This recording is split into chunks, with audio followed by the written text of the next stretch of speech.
Yeah, so it was like it.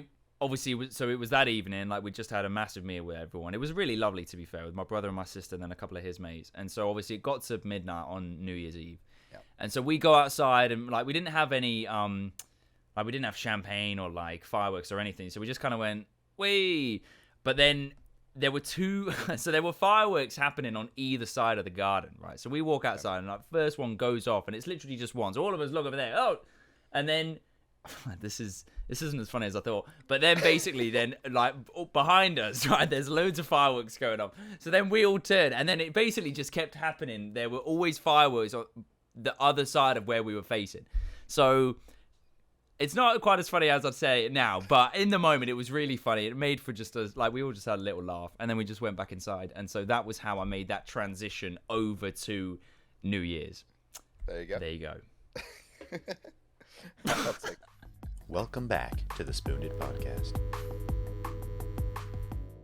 Hey guys, welcome back to the SpewnedIt Podcast. It's Joel and Jensen. So good to have you here. We hope you're doing well. And we hope this new year so far is treating you well.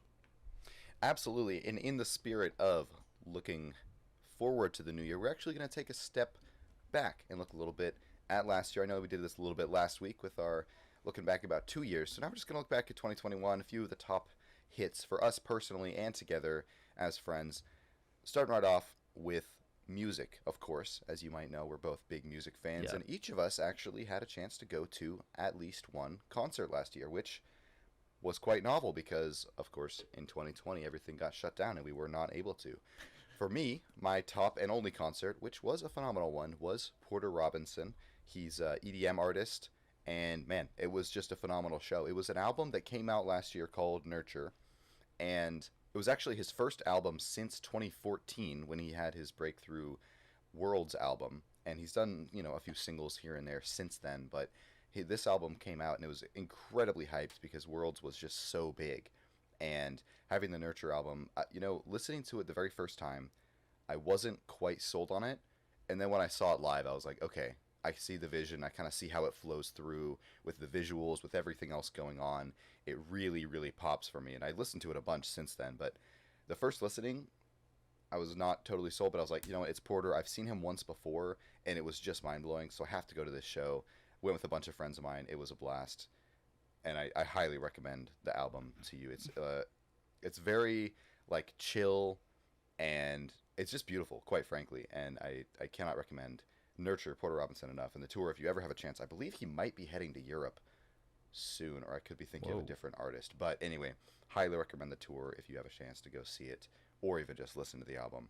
Phenomenal. Yeah. Joel, what about you? What was I don't some think great music you got to see? I don't think I've actually been to like an EDM proper concert before, and I think you may have mentioned it once before, but it's like nice to hear a little bit more in depth as well.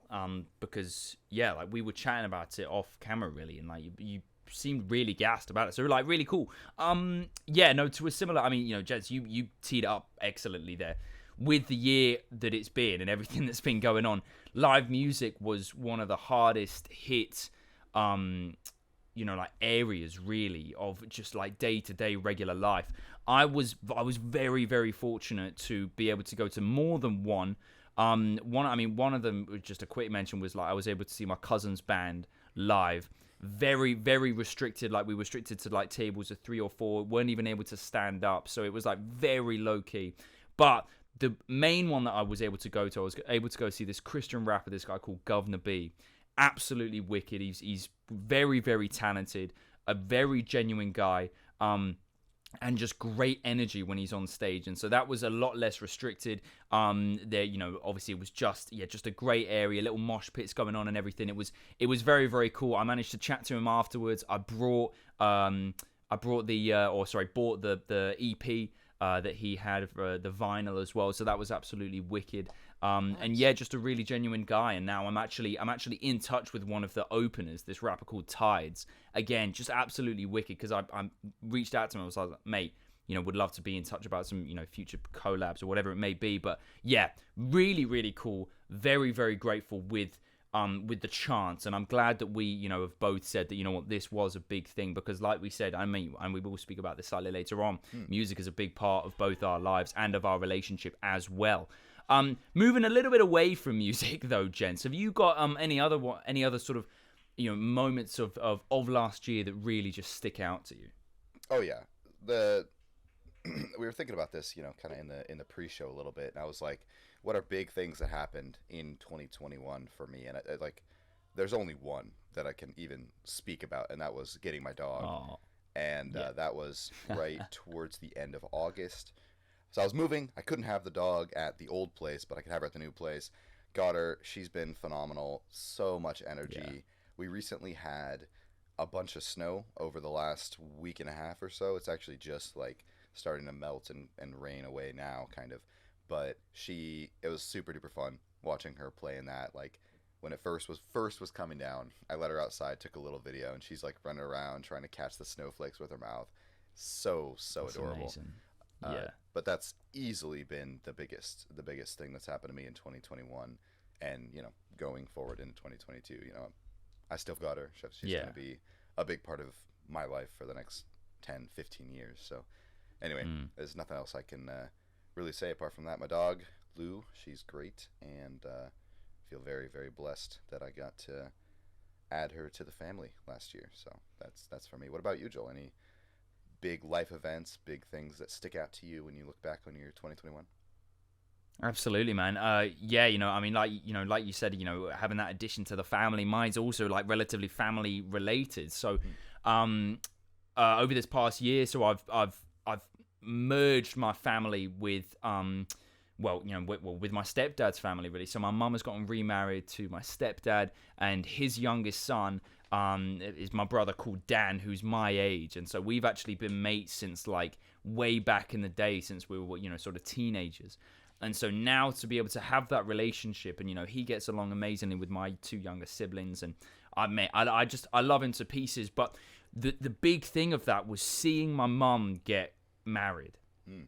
This is something that I've like dreamt of, being there on that day of seeing. I mean, obviously it was seeing my mum and my dad get married, but just like I was in tears like a lot of the time, because I was like, this is such a beautiful moment, and we all got dressed up, and this was peak lockdown. It was a Zoom wedding. Do you know what I mean? Like this was, well, exactly. And so it was amazing to have people there from all over the world.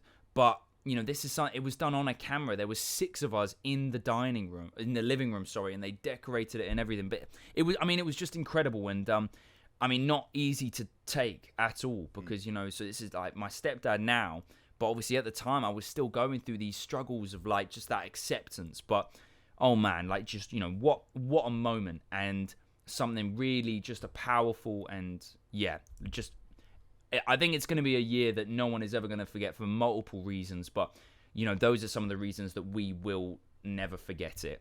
And to end this little series, this little collection on a bit of a bang, gents, there was one that really stood out for both of us, and I mean, this was almost what the whole idea revolved around, and I mean, this was an incredible little time. Yeah. So, as many of you know, Joel and I share a mutual respect and appreciation for the artist known as NF. His name is Nathan. What's his last name? I don't know. Feurenstein, I think. Something. Anyway, like he put out an album last year, and Joel and I put off listening to it until we could listen to it together on air and give like live reactions to everything. It was such a blast to do. Unfortunately, the audio quality is not good, so that is why it hasn't been edited and put out to you. I'm gonna have to go re-listen to it and see if there's anything I can salvage, because it was honestly so much fun, and I think we did a really great job. I mean, biased opinion, of course, but I think we did a nice job, like breaking it down and kind of saying what we felt about the music and the lyrics, like as we listened, which is, I don't think, a very easy thing to do necessarily, especially with an artist like that who's got quite a lot of deep themes going through his music. And anyway, Joel, what was it? A couple takeaways you had from that? Yeah, no, I think it was such a huge moment. It's such a brilliant idea. I'm pretty sure it was your idea, and it started from a little thing of like, oh, we should review this. So, oh wait, have you listened to the album? No. Have you? No. And so then suddenly it built, and there was all this momentum. And yes, obviously, I would have loved so much if we were able to release that to you, so that you can give it a listen, because we just dedicated a lot of time and we took it really seriously while having such a good time and such that bonding experience. And because we've been listening to NF for a long time, since his early days of making music. Being able to get to that stage now and say, oh yeah, this song actually reminds me of one that he's done like 2-3 albums ago, and having that mutual level of knowledge and respect for the artist was just huge and a massive thing for me. And we've said this, gents, that we'd love to do something like that again. When and if he's going to release another project or whatever it may be. But yeah, I just think it was just something huge, and I just loved it. And at the end of the day, I just had a really, really good time. And so even if you're not going to record it or anything like that, I would highly recommend just doing that with a mate of yours, with your brother, with your sister, with someone that you know has a very similar level of love for an artist. It was just a great thing to do, and I'm so happy that we had that moment, because it was just awesome. It was awesome. Well, the idea actually came because we had done that before. I believe it was for Perception. You and I just listened to the album on a phone call. We did, didn't we? And there was no recording. It was as long before we ever even thought about having a podcast, but we just listened through it and just had a blast. Like, yo, that was so sick. All right, you start now. And then listen to the song and kind of have it. Yeah. But no, it was just something we did for fun, and then having to being able to record it and kind of have a more organized way of putting our thoughts out there was just a really cool experience that we had. Yeah, definitely a highlight of 2021. I think if NF puts something out, or Anne Berlin, there might be a couple other artists that we would do it for, but it would be a very specific, I think, artist that we both know well and would be able to each offer something and kind of have a similar level of hype and an appreciation for whatever project they put out. Absolutely. And I think that is an important part of it, is the fact that we both had a massive love for NF and the music he creates. To summarize, even though it has been a year that has been all over the place, I think we're both very grateful for, looking at the positive side of things, because it was not a tough year. It was not an easy year, and we're not saying that it was, but a lot of people have been through a lot of tough things, but looking at the positive side of things is a brilliant way of just overcoming that. We don't want to dwell on that too much, though, because, gents, do you know what time it is? Yeah, I think I do. And now it's time for Lights, Camera, Fiction with John Bay and Michael Watts. Welcome back to your favorite improvisational film, trailer, movie show. I am John Bay, and this, of course, is my incredible co-host, Michael Watts. Thanks, John. Now, for those of you who may be new to the program, this is where we are generated several random movie titles and must create the trailers for said random titles, and it's all done off the cuff. Indeed, Michael. Now let's see what our first title is today. Do you ever feel like you're a nobody? Do you ever think, no one knows who I am? I might as well be anonymous. Take those thoughts, take those feelings, internalize them, and then externalize them again on the big screen as we investigate what it's like to not be anyone. To have no responsibilities, to live carefree as someone that no one second looks when you're on the street. No one double checks your ID. No one even knows who you are. I suppose you could call it a day in the life. But is it worth not being known if you can also not be loved? Find out when A Day in the Life of Anonymous hits cinemas, but we don't know when or where. Or who the cast is.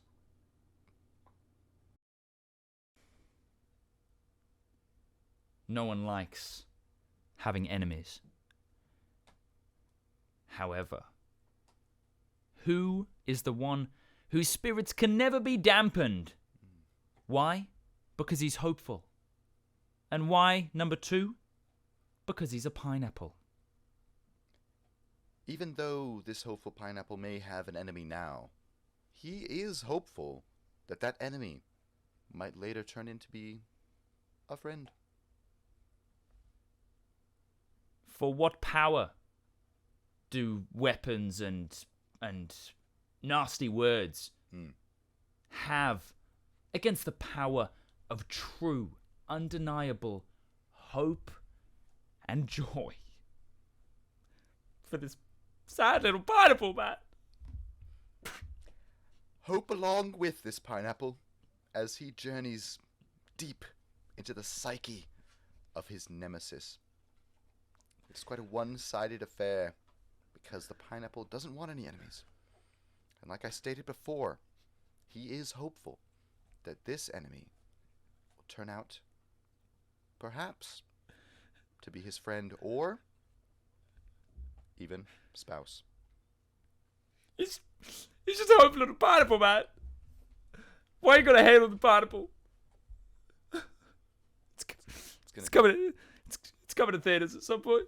It's gonna be okay, Michael. It's gonna be okay. I've heard it's got quite an uplifting ending. I'm okay. Okay. Pull together. I'm okay. Yeah. I'm okay. Okay. Good.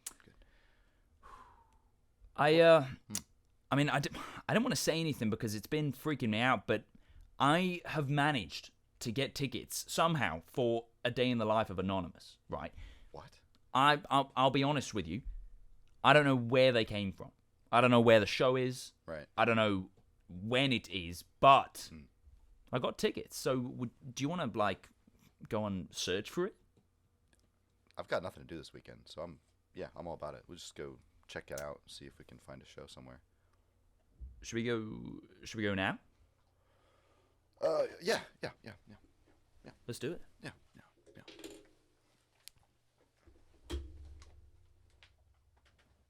Thank you guys so much for listening. We hope that you had a fantastic and safe new year. This has been the SpewnedIt Podcast. If you have enjoyed, feel free to subscribe on YouTube, follow on Spotify. Let us know what you want to hear us talk about.